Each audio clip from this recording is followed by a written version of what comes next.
part of the Press Play Podcast Network.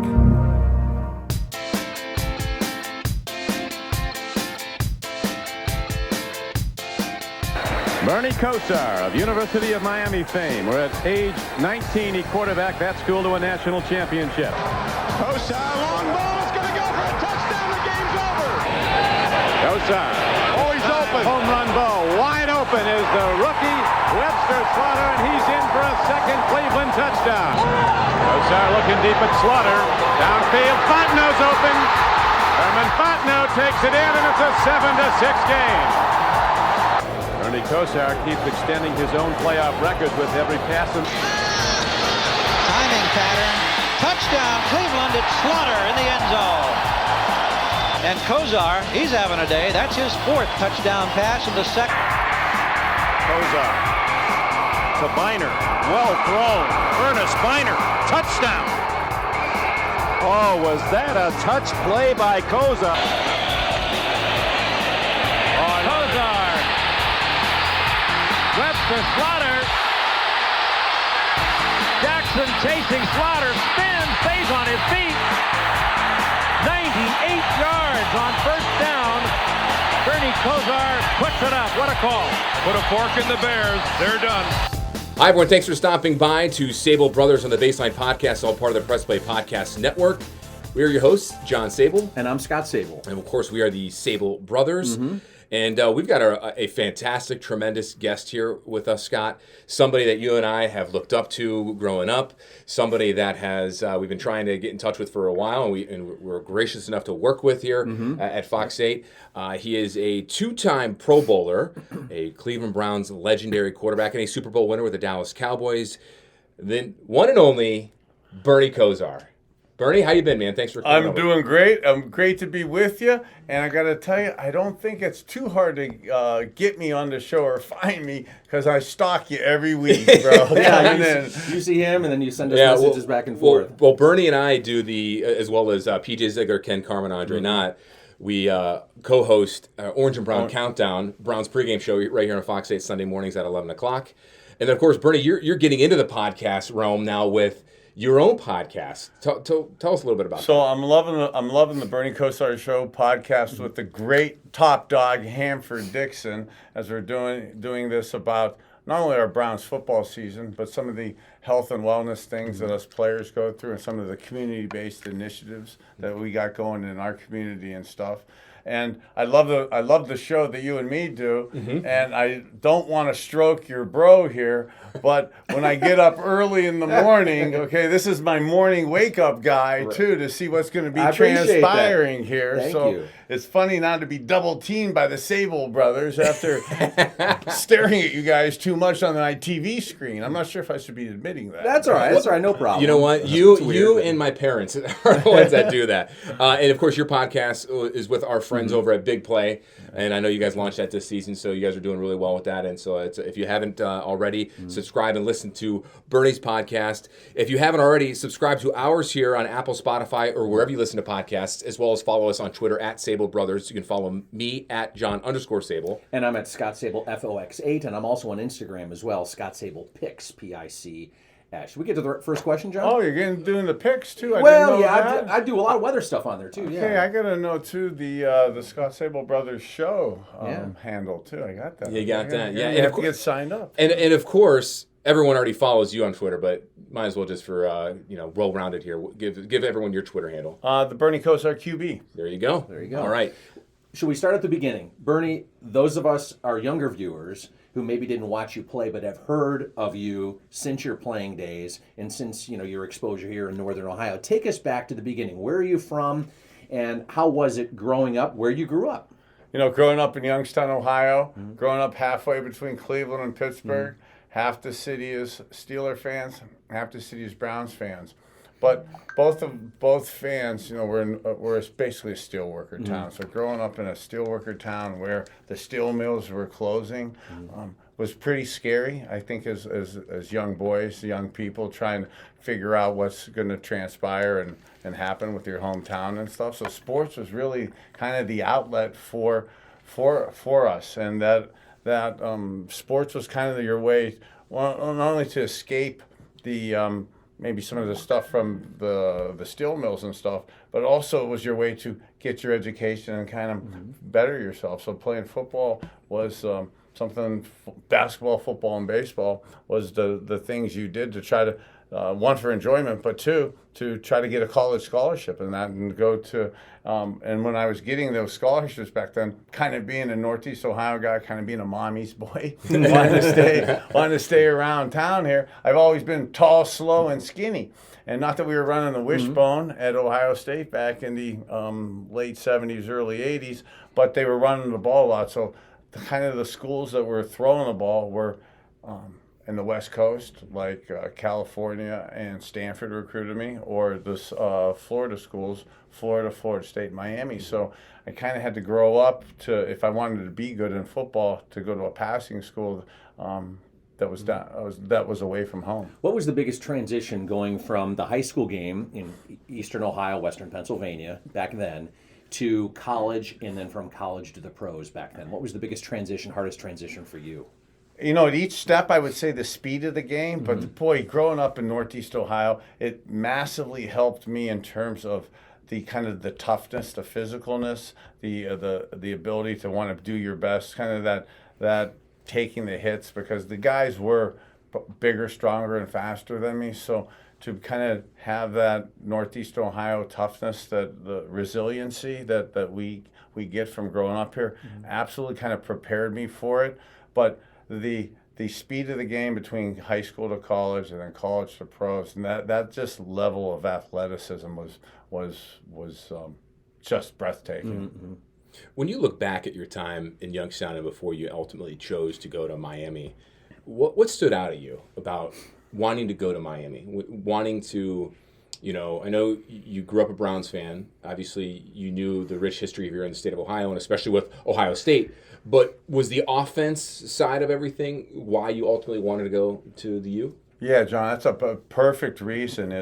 One, I would have loved to have had that type of offense and that type of stuff at Youngstown State and in our hometown. And again, I say it to be funny, or to pretend to be cool, but really being a mommy's boy and loving our area, you want to be around your family and friends and that. So the Miami, the reality of, and I kind of, for this podcast and for life now as an older guy, trying to learn life's lessons, and sports and football teaches you such life lessons. And even though I wanted to be around here and I wanted to stay, I was kind of honest with myself. And, when I was 10, 11, 12, 13 years old, I actually thought I was super fast, super athletic. We all do. I thought I was strong, and then to really realize that when I get timed in the 40 in high school, and I see hear the coach say 5.55 40,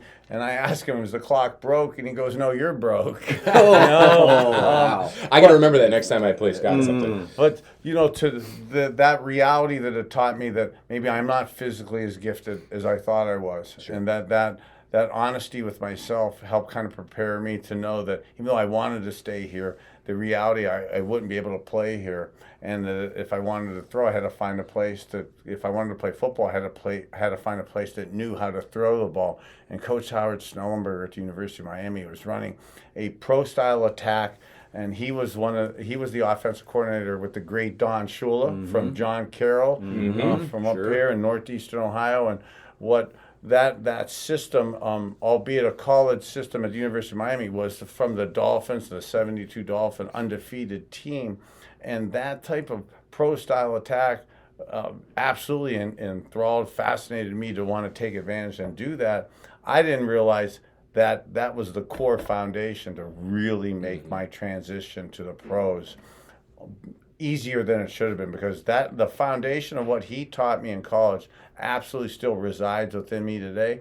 And that was 1982 and 83 where I was learning that offense and making that decision to go there. And the systems and stuff that he used back then, and then we talk about the game change today, is still used today on the good teams and stuff. You threw a little bit sidearm, or at least maybe it wasn't the traditional release point up here. And I remember, you're being kind by a little bit. Thank you, bro. Oh, Thank you, but, man. I mean, because when I played baseball, I threw a little bit sidearm, and even my son now is like, you don't throw 3/4. Was there ever a coach that told you, hey, you got to readjust your release point here, or did they just kind of let you go? Well, it's funny, why we bond and have the similar, the baseball pitching, the throwing, a little 3/4 to sidearm, because that gave us that cut and the little spin of the ball when we were pitching and throwing and stuff. And I did the same thing with that. And then I got used to throwing from that angle. And in my head, I wanted to throw overhand, but I just couldn't carve a good spiral with overhand. My way of getting a spiral just happened to be when I was a little bit 3/4, so it just was able to make me throw it a little better from that perspective with it. But to your question of did coaches try to change me, I'm really showing my age here. But my not only was Coach Howard Schnellenberger and Jimmy Johnson my first 2 head coaches in the pros, but I was really blessed to have my quarterback coach was the great Earl Morrill.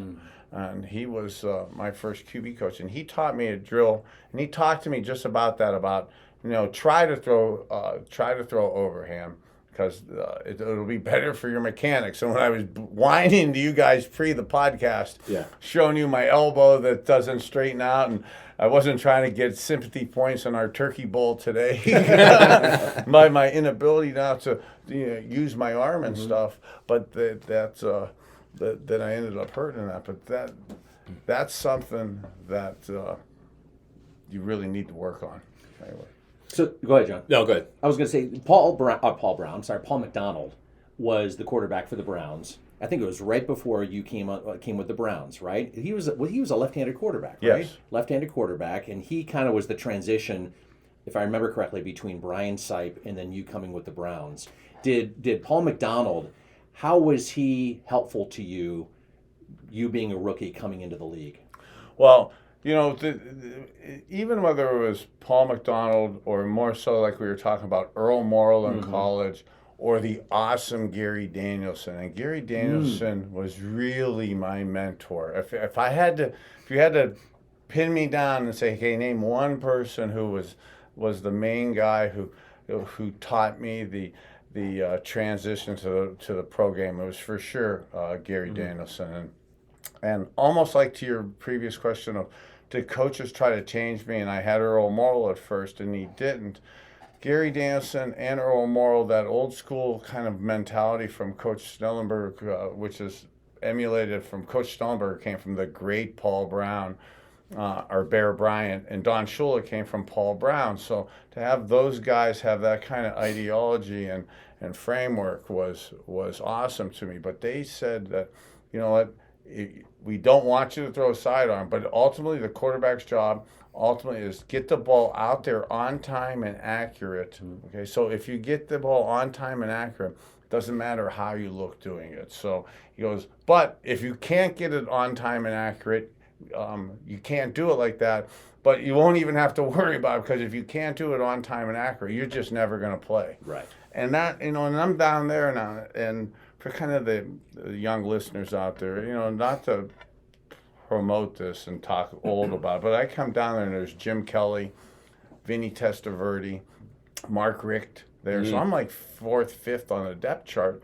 I'm going to transfer. I'm looking at transferring because I'm thinking I'm going to be a backup my whole career there. My motion's off. I don't look pretty throwing like Jim Kelly and Vinny Testaverde. And I go to Coach and I'm like, Coach, you guys are talking to me about my motion. You're saying it's okay if I get the ball on time, but you don't exactly like it. And now it looks like, you got these awesome quarterbacks that you didn't tell me about. It looks like I'll probably be a career backup. And he goes, yeah, well, you're right. It doesn't look good for you. That's not the answer you want to hear. Right. Okay, that's not on my top 1,000 or what I wanted. And he goes, but I promise you, I'm going to give you a chance. He goes, it's going to be a chance, but the other guys are way farther ahead than you. But he goes, I got to tell you, anything in life that's great, everybody wants it. Everybody wants to be rich. Everybody wants to be the quarterback. anything that's great, everybody wants to do it. So he goes, at 18 years old, he goes, if you run from this challenge now and you go back home to mommy, he goes, she'll say you're okay, you'll be okay. You'll run from a challenge the whole rest of your life. He goes, it's better to stand up for it now, go for it, and fail. So he goes, that when you're an old man like me, you don't have any regrets. You don't die from within wondering if you could have been great. You don't want to go your whole life. Do you want to go your whole life wondering if you could have beat Notre Dame and you could have been the University of Miami quarterback? Because if you leave my office now and you go home, you'll never know if you could be a quarterback at the top tier school. And I'm like, wow.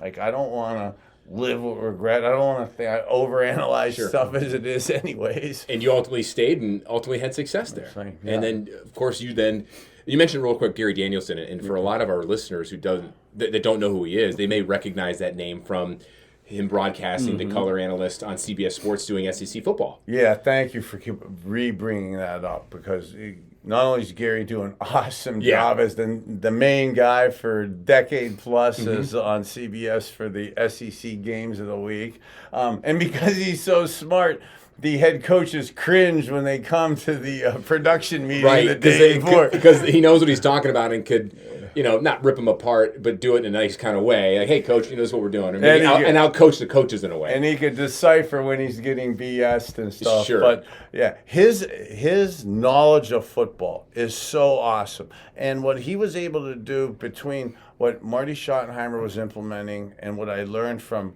Howard Snellenberger and Jimmy Johnson was actually a completely different philosophical belief. So coming in, when I thought that everybody ran offense like the pro-style attack I had in Miami with Snellenberger and Jimmy Johnson, I just assumed that was going to be like that in the pros, and it really wasn't. And it's not a shot at Marty, because there's more than one way to skin a cat, but his way was different. I hadn't learned it yet. So, wow, was Gary Danielson just insurmountably important. I mean, I would not have been able to make that transition to be successful. Our team wouldn't have won without him. And he took a lot of bullets for me. And I have this thing today where I called my own plays. Gary coaches back then let the quarterbacks call their own plays. And the worst thing was, at the minimum, you were allowed to at least audible. Change plays, at least some, because if the Snellenberger, Coach Shula, Jimmy Johnson, they would say, hey, if you have 7, 8 guys to the right, don't run to the right, run to the left. Look where they're weak at. That was just a common sense approach. When we got to the pros, I assumed that would be the evolution of it. It really wasn't. So to have somebody like Gary, who was able to not only coach and transition me, but also coach the coaches, was invaluable. So from Miami, you did the supplemental draft and eventually got picked up by the Browns. When you found out that the Browns eventually acquired you that way, what was that moment like for you? It was just a lot of work to actually, because the rules were so different then. So, like, you didn't have to have the supplemental draft. So it's like I want to be able to say, because it'd be easier for the revisionist history to say, hey, it was a great surprise, it was awesome when it happened. But because it was orchestrated beforehand, that I was going to actually just stay in college. If the Browns weren't, if Commissioner Tagliabue or Commissioner Rozelle, I'm not even sure back then. I think it was Pete Rozelle. If Commissioner Rozelle wasn't going to allow the Browns to make the trade, I was just going to stay in college. So he had to okay that the Browns were okay to make the trade, and that happened just like about a week or so beforehand. And that feeling of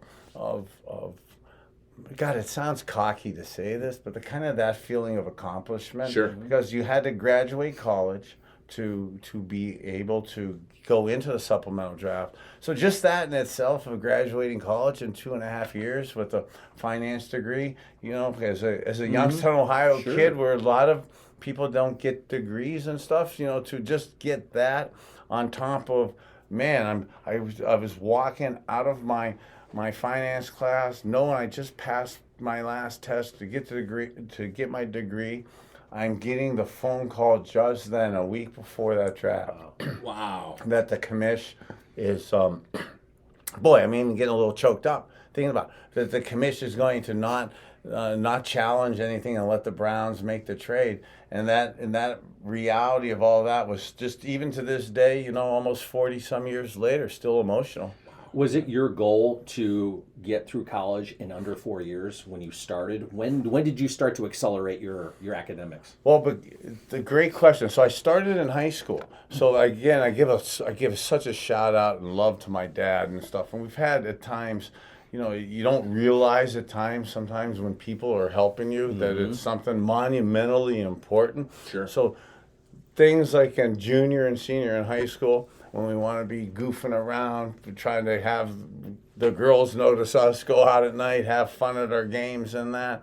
My dad was obsessing on the CLEPs, the college level entrance placement test. So I actually took some things that I was good at. So I kind of have some good gifts in math, and so I took some math classes that I'd CLEPed out of college credits in high school. So I started college with like 24 credits, which was basically as a sophomore. Yeah, you're already like a sophomore level then. Yeah, so and then my coaches were all, I'm not saying all my coaches are mad at me for the being on the podcast, but a few of my coaches were mad at me because they're like, wait, no, football players, you're supposed to not CLEP out of the easy classes. You need those for your GPA so that you can be eligible. And I'm like, and I'm not trying to say this to be cocky or cavalier, but I never was one of those issues with the eligibility. Sure, So right. The schoolwork came easy, but I was just laughing how they were kind of yelling at me. No, wait, you need those classes for your GPA. But my dad was really aggressive with understanding the curriculum. So he had got me to take some classes to get these tests done. So now I started out as like a late freshman or early sophomore. And then he had the test done, and I never really thought I was going to be pro. Like I said I was going to be the quarterback. I kind of said I wanted to, but deep down the reality was I didn't think I was going to be able to. So knowing we didn't have like the financial resources to do this, I was crushing through school so I can do my master's and get it paid for. Because I thought I'd be a 5-year guy, get your degree in like 2.5 years, then you could get into your master's program and kind of get all of that compensated for, because University of Miami is a private school, so it's super expensive. Sure. We couldn't have afforded to do that, so it was really just to get multiple degrees and stuff. And the football thing just took off. I mean, I like to be able to say, yeah, well, you of course you want it, but did you really think it was going to happen? No.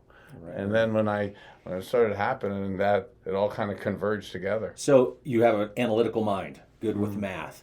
How did that help you in the NFL? You read defenses really well. I remember watching a game. I watched a game on YouTube with my son, and he noticed how different the game was back then, which is a whole other question. But how did that help you on the football field as a quarterback?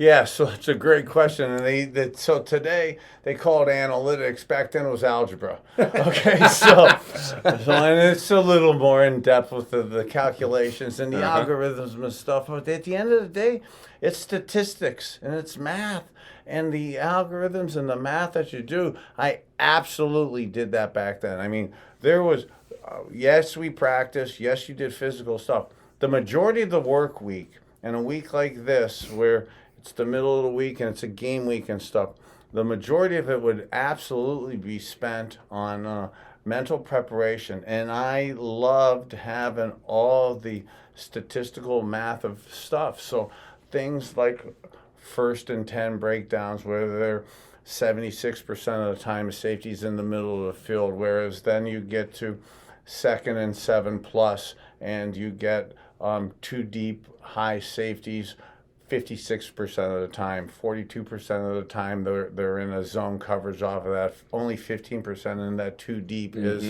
is the man coverage component to it. There's 25 to 250 of those mathematical analytics that you could piece in your head, and I absolutely love them because they're statistics like I would use back then, and I would know in my head, so I'd be cramming these into me. Like, you cross the 50-yard line, and once you cross the 50 and it's 2nd and 7+, they now, although they're not a blitz team, they 47% of the time on 2nd and 7+, they do a blitz.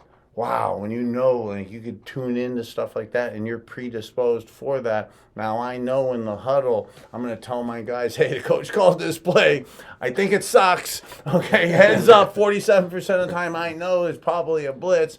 I'm looking over at the sideline. I see the pandemonium. I'm not looking at our sideline. I look at the other team's sideline. I look at the signal callers. They, in zone basic coverages, guys are calm. 43 under cover 2. They tend to be calm in those things. In man situations, 2, 3, fire 8, look at 9. So you're reading their nonverbals. You're reading. Oh everything. yeah, you could read it. It's Wow. like it's the people laugh and you talk about it, but yeah, people in the heat of fire give up what they're doing, and you could just look at them and you could see, and they give it away. Can you read nonverbals now watching Browns games on the defense? Like from TV, I know it's different than being under center, but like if you're watching a game and you're looking at like the defense, can you pick up things that the casual viewer cannot? So on TV, because the camera angles and the amount of cameras now and the production quality of games is top tier, and you can get so many different angles, you could absolutely pick up stuff on TV. Mm-hmm. And when you're there, and you have the right angles. That's why some of the coaches have the right angles. Sure. And the video cameras there. You absolutely could do that. We gotta get together at a Browns game because I know we both go to them, cover it, and you're there. I would love to sit like a couple series with you. I want you to pick some things out. That's so fascinating to me. I know one of the biggest things that we discussed before we taped one of our pregame shows before the season started was, and Scott, you don't know about this, but when the Browns made that big news of having Brownie the Elf at the 50-yard line, remember that conversation? Yeah. You're like, well, it's a little different when you have quarterbacks because tell the story of the helmet, the original Browns helmet on the field at the old Municipal Stadium and why that was so crucial for you as an offense and why it was a little different for the Browns this year. Also, it was a new quarterback, new receivers, maybe not as impactful, but for you, back in the day, having something on the field like a logo on the field was instrumental and crucial for your play. Yeah, take advantage of everything at your disposal, any number, a bit of knowledge, any bit of information and stuff, and understanding your environment within that beautiful rectangle of that field. So the logos, we've had moments in my career where there were logos, helmets. Now we never had the elf, I don't think, but we now have the elf and stuff. I'm not sure I like the elf anyways, our luck and the way the season's going, so it's absolutely not the good luck elf that we were hoping for. I like the elf, but I agree that it's not helping them this year. But But I like and maybe it's the math background of a linear, symmetrical, geometric thoughts and stuff where the elf isn't as pointed with. But I got in trouble on my last play for drawing it up in the dirt. Okay, because it was we now have a beautiful landscape field, but before it was on that landfill mud spray painted green, and you were able to really just draw plays in the dirt and stuff. And when you have guys and you want to talk to them specifically, and for someone like me who was changing plays and stuff, and the attention to detail, how you do little things really matters is how you do all things. And I would want to tell guys to, go to when we had a face mask, go to where the front of the face mask is. If you don't touch that, okay, you and me are going to have a problem, okay? If you're going to go, and now with the elf, I don't know the elf's geometry is good yet, but to where the fingers are or to where his foot is, there's parts on the field where you want to make and use a specific thing, and that's what I would use. One to really break it down into something really simplistic, because when you're out there, you've got emotion going, but yet the elements are going on. you've been banged around, your head's usually hurting. When you could kind of break it down into something that's simplistic, like, hey, in the old, like, when you guys were probably little brothers goofing around, you know, in the backyard, hey, go down to the tree and make a right. Right, you know? Yeah. sure. You know, go down, step on the helmet, and then you go outside. Don't go to the sideline till you've touched the logo. Whether it's When you said that to me that day we were taping our pregame show, I just thought that was amazing, and it just totally makes sense. I never thought about it that way. So take us back to that last play, because you brought it up, the one you drew in the dirt. 29-year anniversary a couple weeks ago. Yeah. So what was take us right at the beginning of that play, just the whole thing from beginning to end. So we're in a 2-minute drive, and we're needing to score quick. So they're playing that kind of covers dropping 7, 8 guys, soft coverage. But they had a tendency they would let you do that to about the 50-yard line. And as soon as you cross the 50-yard line, they tended to get more aggressive and stuff. And I'd been thinking through this, and I'd been throwing a couple 16-yard square ends to Michael Jackson. And it got to about the 50-yard line, and they're pros too, and I know they know I like to, in 2-minute drills, throw that square into Michael Jackson. And I'd already done it 1 or 2 times in front of them, so I know they're not going to let me do that. And now we call it analytics today, but to the math of it back then, they crossed the 50. When we crossed the 50, they had a higher tendency to blitz and play pressure coverage. So I'm knowing we got to score quick, and then knowing that Bill was mad at me for changing plays. But I ultimately, the quarterback's job is to get out there, score, and try to win the game. So I knew that if I had God flashed in me a square in takeoff, and I hadn't never run it before, and hadn't actually really even thought about it. But I saw Dennis Smith kind of jump up on it. So I'm like, God, I've hit the square in. It's 16 yards. I'm going to tell him to run a square and take off. But I was talking to him, and I didn't. And God, Michael Jackson's passed, so I'm not making fun of him. But you want to make sure he got it. And I was looking in his eyes, and it just didn't look like it resonated. And I'm looking in his eyes, and in the background is Coach Belichick, looking like death at me. So the panic set in of I got to get him to understand this, or I just can't do it. So I wasn't getting through with my vocabulary. So I just got on the ground and I drew it up for him. And I go, hey man, check this out. And he to the point of the logo. So help me God, when you go to do your square in, you're going to go 3 steps in. You get looking towards almost like when I yelled at you earlier in the game to get to the logo in the middle of the field. Get your steps in and then take it deep like that. So, and this leads me to my next question: your relationship with Coach Bill Belichick. Well, real quick, one thing, Seth. Yeah. After that game, yes, you end up getting released. Yeah. Yes. All right, now go back to yes. that. Yes. So you were in the tunnel with Coach Bill. Can you say what you guys said? And second question on top of that, how has your relationship evolved since then? So it's funny. There's our conversation afterwards was I came off the field, and there's been a lot talked about in the tunnel that we got in a fight and stuff, and he was yelling and that we were throwing punches and stuff. We actually didn't talk that much, and we didn't have any fight or anything. So it was professional and stuff.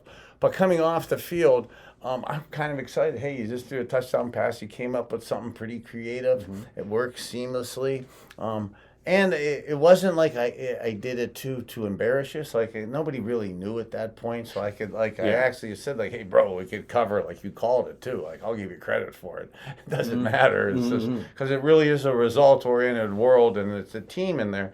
But he was like, oh man, you're being insubordinate with it. So I get released the next day, and did it surprise you, by the way? It surprised me. Yeah, I mean we were in first place. Yeah. I mean to be in first place at the time, to be the starting quarterback, it surprised me. Of course, it bummed me out. You're trying to act like you're cool, like you can handle it and stuff. And in retrospect, it's probably one of the great blessings for me to go to Dallas and to get a Super Bowl ring there, and then second too, it was I actually didn't then have to be part of making that decision when the team left a year and a half later. So indirectly, I didn't know it at the time. I hate to say it, I was feeling sorry for myself, because I wanted to start and finish as a Brown. But I didn't have to kind of go through that. Do I go with the team? Do you move with that?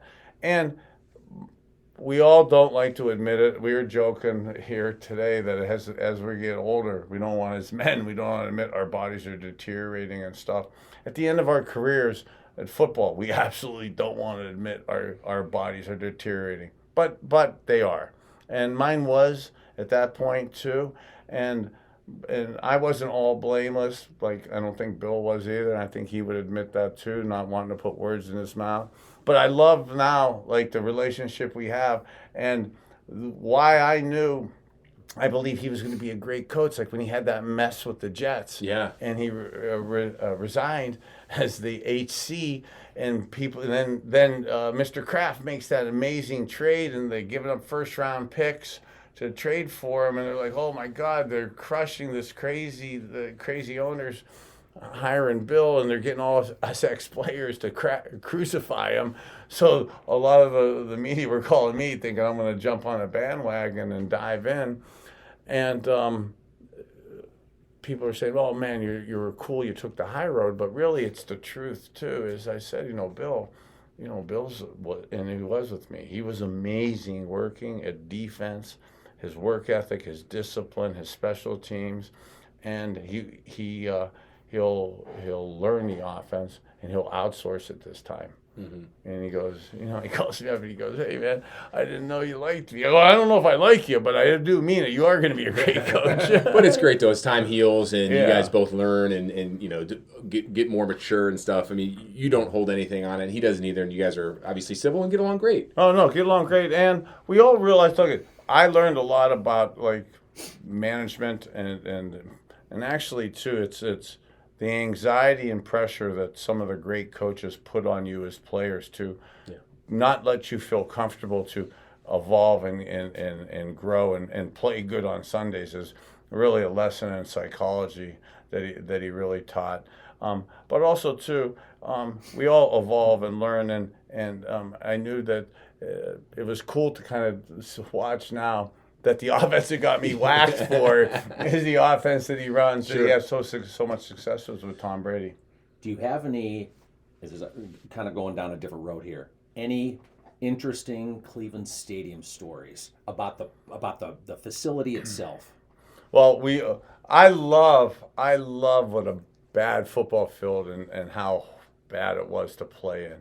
I mean, the no water, the Jerry Glanville talking about a hanger and a nail and stuff. But I think one of my, and there was no warm water in the home team's locker room either. Okay? They sucked too, okay? So don't even think we had anything. Eric Metcalf said the same thing to us when we had our podcast. Yeah, it was ridiculously bad. So, but that was something where it absolutely was a home field advantage.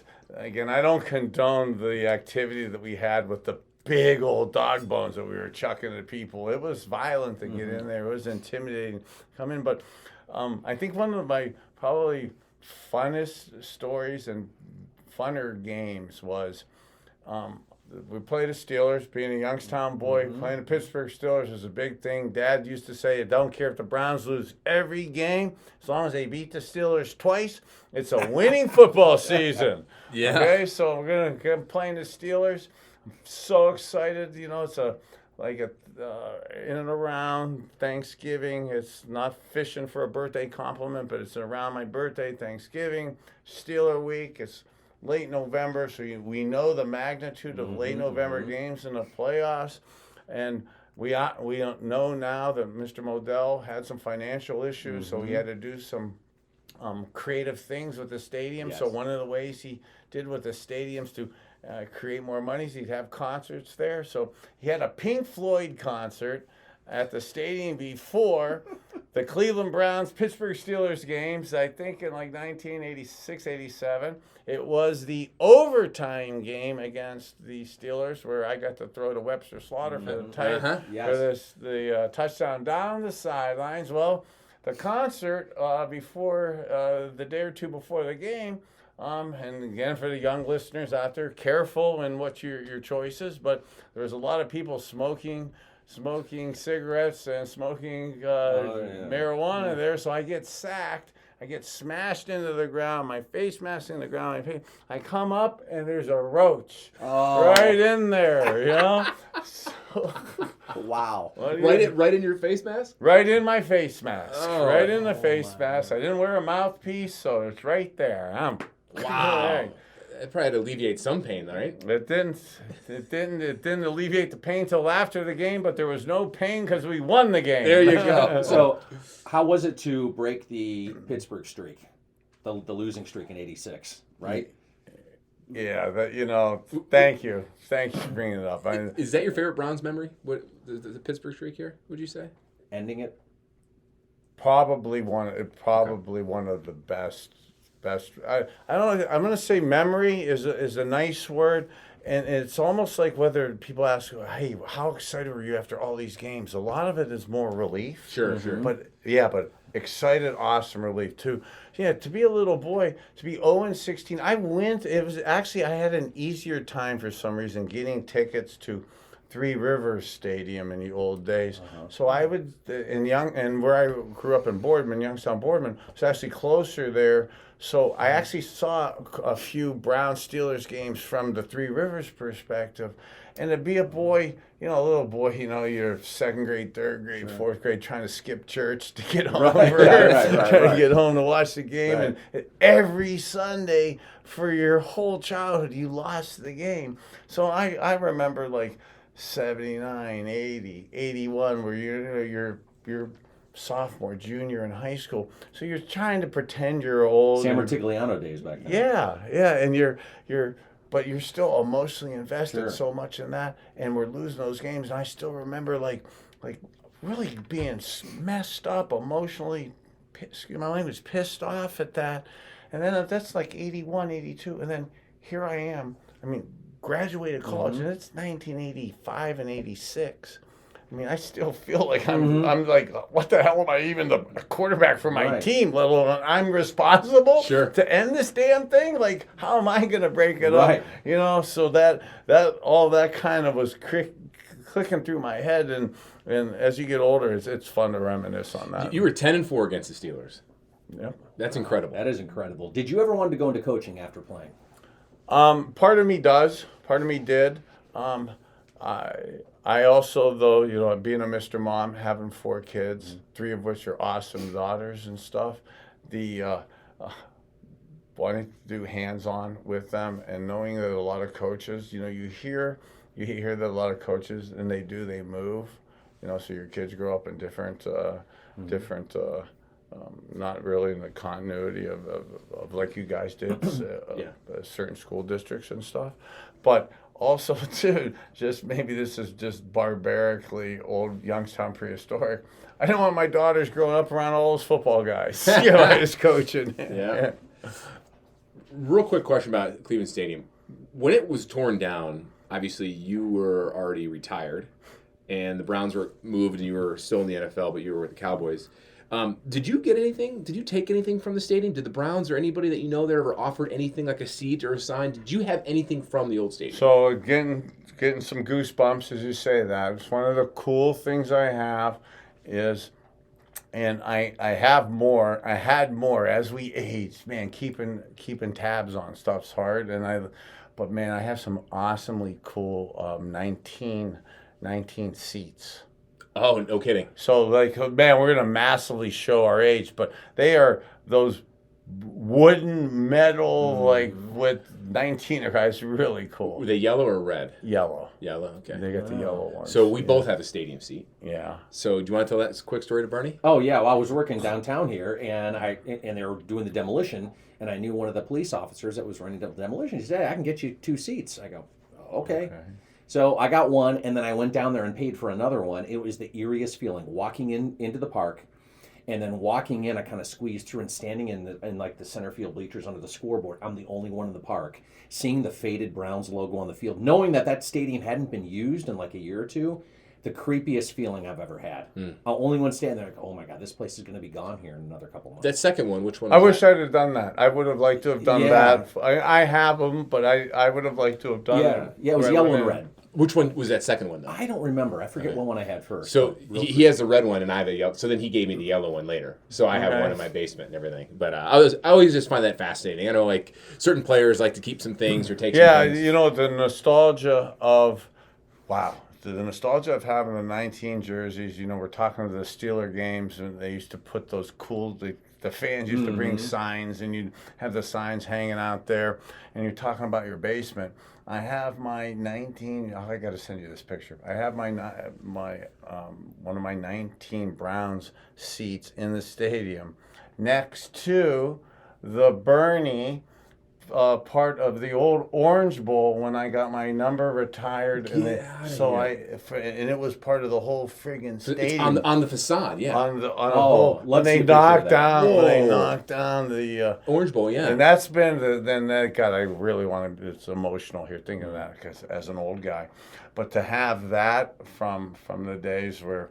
From the national championship and from playing there, it was that's got to be huge. Yeah, it's long. It's longer in this room. Is it in your basement or where? It's in my basement in Mandalay, bro. Wow. Don't sneak out there, anybody. Okay, I'm not the best at security. Okay, that is great. No. So those type things, I didn't think a ton about it. Like seriously, at your age and stuff. But now as I'm getting older and stuff, and you're bored at night and you go down and you see, like, as we're seeing with you guys, the 19 next to the Orange Bowl Stadium and the Bernie is pretty cool. Do you have any game-used jerseys from your Browns days, and do you have any helmets that you wore? Wow. That's even a better question. So yes to all those questions. And the game-used jerseys and stuff, I wish I was better at keeping pictures and jerseys and helmets and stuff of the old days. And this was something that probably too much for today to start talking about health and wellness and stuff.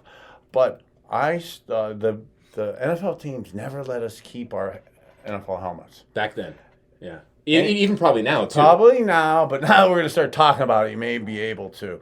Right. And for your kids out there, watch this for your moms and kids with your football and stuff. So they used to take your helmets after all the games and refinish them. Okay, so every day, and we used to say, because you want to look good, it has to look pretty for TV and stuff and that. And that could be, okay, but the other thing was for a health and wellness side of it. So now when I do my PET scans, so I have my rookie helmet. Brian Brennan, the great Brian Brennan, who's a little miserish with his dollars, okay? He stole it from my locker, okay, in '85, and he raffled it off, okay? And Brennan, I love you, brother, but he's the only guy that raffles stuff off, and he ends up with it still, okay? So he's got my rookie helmet after the year, and he goes, hey, man, I need this for my charity. So, dude, it's my helmet. Like, I don't change my stuff. I always want my one same helmet. And he takes it, and he ended up taking it. I end up getting it back, and that's the helmet that I have on the podcast. Oh, on the table, yeah. It's on the table of the podcast. That's my real helmet there. And I keep that purposely because when I look at it now, and you look at it, it was refinished some from the team and that.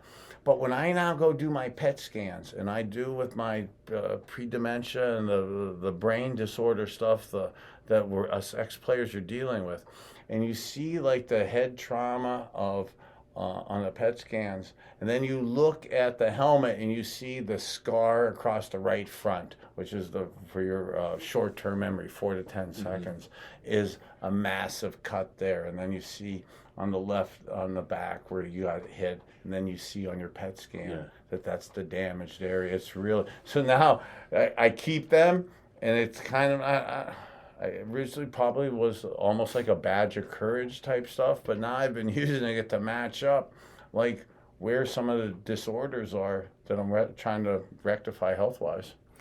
And we'll have more with Bernie Kosar right after this.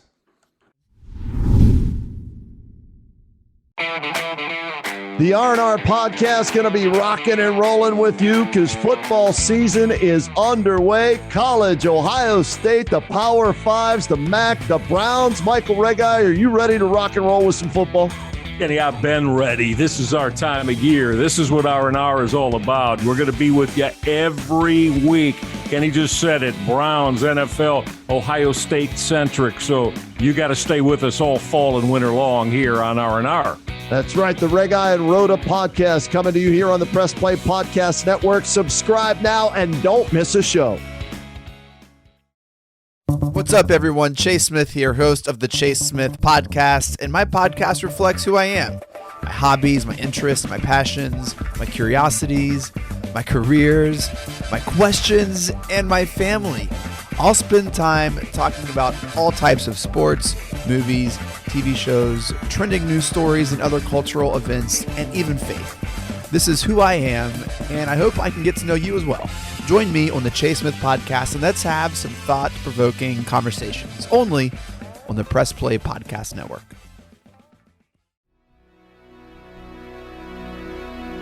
Hey everybody, it's Sam Amico from Cavs on the Break NBA podcast. Be sure to give us a listen for all your Cleveland Cavaliers recaps, analysis, breakdowns, draft talk, free agency. The list goes on and on. Give us a listen, Cavs on the Break NBA podcast.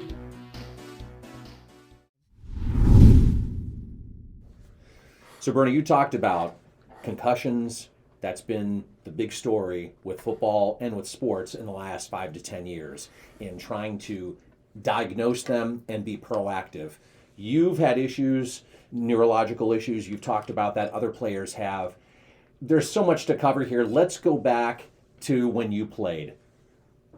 What was different back then? How did they diagnose it? And where have we come from? And what are you doing now to help yourself deal with the issues that you have? Wow. So there's a lot there to that. And it's such a serious question that I really want to answer it thoughtfully, long-windedly, and seriously. Okay? All that being said, the concussion stuff, now I chuckle at again, I'm going to say this in the form of humor and humorous and stuff, but it is really serious, and it is friggin' prehistorically barbaric, and why so many of my old teammates and brothers, we really have to help them out. We have to figure out financially ways to help get them into these type treatments and stuff, because like today, like we're looking at our phones and stuff here, like, so before the season you'll do a baseline concussion evaluation, and you'll have a really automated, technical, scientifically based study that will give you an app to where your cognitive baseline is before you suffer an injury or a subconcussive or a concussive blow and stuff.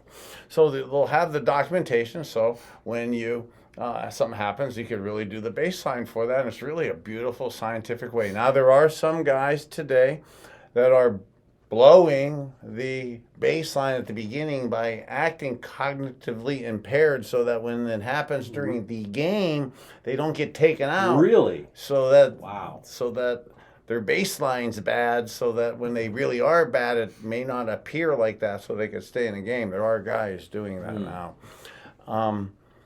And we probably did that back when we played too. But like back then, we didn't know the real damage of it. You know, the real trauma that you're doing to the brain and stuff. But there's that whole really complex, detailed test right then. Back then, we did we just did the finger test. And they actually told you before the season, they coached you that it was going to be 2. So they wouldn't give you 1 finger because it was going to be too easy. They wouldn't give you 3 because you may miss it. So it was always 2 was your concussion test. And if you could remember that it was 2, or you just saw that it was 2, that passed the concussion test. I remember when you told me that a few weeks ago, I was like, oh my gosh, really? Yeah. So I had a good one. I had one where I got knocked out and they're coming out, and it happened so much. I was in the routine, and I was already into what play I was going to bluff through. So they're asking me, like, how many fingers are you? They go, do you got a concussion? How you doing? Like, we got to do the evaluation. And then they go, how many fingers? I go, 2. They go, you're lying. I didn't put my fingers up yet. I'm like, what do you mean lying? I'm not concussed. I'm Nostradamus. I saw the future. I knew you were putting 2 up. Wow. You know, How about the treatments you're getting now? Can you describe some of the treatments you're getting and other players are getting? So that's 2 different answers. And the treatments that other players are getting are the treatments that I was getting. And those are the treatments, I believe, that accelerated and amplified 40 surgeries, the 80 broken bones it didn't cause, but the concussions. And then I had 14 to 15 seizures. My last 2 seizures, I was in a coma for 72 and 96 hours, following the protocols, following the procedures, following the medicines that they had us on through the NFL, the league, and the programs they're doing. It was really something that was, at least for me and a lot of my friends, accelerating our death. I unfortunately was mentioned, you guys saw that stat of guys that are played more than 7 or 8 years in the league. Their life expectancy is 57 or 58 years old. So, like that, those protocols of really surgery, physical therapy, and scripting. You know, the pain medications, the Toradol shots that when you're playing are one thing. You know, I was joking with you guys. The doctor that did Tua in 2022 still was my doctor in the mid-90s. I have railroad track surgeries from him, and some of the stuff that they did. It's one thing maybe to say in the 90s you didn't know, but we now know more in 2022. And to be doing the same tragically amplified things that they did to me in the 90s, still doing it to some guys. So I fortunately, when I came out of my 96th hour of coma, and the doctor said to me how tough I was and how good I'm doing, and that I should keep up with my scripts and protocols. I'm like, dude, you're the dude killing me. So I came up with what I thought was and I'm not saying this to sell and stuff, it was really for self-preservation and self-need, was a real holistic juicing program of IV therapy and non-pharma stuff that's real heavily CBD, THC oil based with IVs that have really flushed and detoxed my system. And us guys, some of the stuff I'm trying to say cavalierly or calmly, it's not easy to say, but so many of us guys don't know that even some of these things or options are out there. And for somebody like me that 4 years ago was diagnosed with 5 years left of cognitive brain function, you know, to be pre-dementia and to really think you were 4 years ago to where you couldn't really articulate, enunciate, communicate really any multiple syllable words. There's no way I would have wanted to get up in the morning early and do what we did today, you know, and be enjoying it too, you know. So to be able to figure out some of this stuff now for myself, now kind of talking about it a little bit, not to amplify me or myself or a selling thing, but a lot of us guys, we have a hard time keeping in touch, and we're kind of losing hope as to what some of the options are. And when we go for help, we don't know where to find it. We were looking today. We were all with Greg Pruitt and his leg and knee, and you know, some of the things that us guys trying to find genuine, real help that doesn't amplify or make the issue worse. The holistics, from when you started to right now, how much an improvement have you had? Well, I think I died the first one, so it was so bad. I mean, it was to be how I was in 2017 and 18 to I was quite a few ho-hos north of 320. You know, to be able to come back to where I'm weighing what I weighed when I came to Cleveland in 1985 to when I was taking all the high blood pressure medicine, forget, all the pain medications and depression type medications they put you on, just the high blood pressure medicines of 3 or 4 or 5 of those, and you have high blood pressure of 150 over 100, and they're telling you that it's really good. You know, and you're taking the medications and you're doing that. And then now to not take any of that, to do the juicing, the IV therapy, and the high dose CBD THC oils, with this amniotic fluid with it, I mean, to be 120 over 80, to not have, I haven't taken a pill since 2018. Wow. Not any pills, not even high blood pressure stuff. How much weight have you lost since you changed your approach to your address your medical issues? So I think I lost a human. You know, wow. I lost what most men are searching for, 110, 120 pound woman to marry. I lost that. What did you change in your diet besides just the medication? So I so love my heritage. I so love where we grew up here, you know, as an inbred Slovak who grew up on kibasi and pierogies for breakfast, okay? But we wonder why we die at 65, okay? Sure. So my diet with this juicing that I do is really really heavy with a Vitamix machine. So I'm in for anybody out here who thinks it's hard. A lot of water and your vegetables. And put that in there. And then I'll probably do over 100 ounces of water a day, good water a day. And I'll probably do about 45 to 60 ounces of juice smoothies a day. And that'd be like water, spinach, kale, lemon, ginger, turmeric. Nothing rocket science. No. And lots of it. And if you do lots of that, and then people say, well, then what do you eat? Go eat. If you do a couple of those before each meal, you can still eat whatever you want. God bless you if you're going to go eat, though, a lot of food after you put 30 ounces of that type juice in. Do you eat any protein, like meat or anything, chicken, stuff like that still, or no? So I used to probably be 80 to 90% meat and that type stuff. Now I'm probably, and 10%, 15%. The vegetables and stuff. Now I'm probably the other way. So I'm probably 10 or 15% of that. What is your cheat meal then? When you did this program, like, I'm not doing this because of self-discipline or trying to look good or anything. You're doing this for mental. No, I'm not even doing it for mental. No? When I did this this program where you heavy juice, I do my IV, and then I stop the medications, and I do this this CBD high dose THC oil. It's not. I do not vape out there. This has nothing to do with smoking CBD or THC. But the high dose CBD THC oil that I it did almost a reset of my brain. So like, if I said it doesn't ask to have drinks. Like, I actually can't even handle really alcohol. If I wanted to cheat and to go, like, have a huge pizza or have, I love you, Mom. I don't exactly mean this, but if I had to eat the whole kibasi, what I used to do every Thanksgiving of my life, you know, I just can't do it. I physically can't tolerate it right now. And it did a reset of my brain to where it doesn't ask for it. Even though I'll tell Mom it does, I do. Sure. But physically, it's almost got me so healthy inside that it won't stay down there.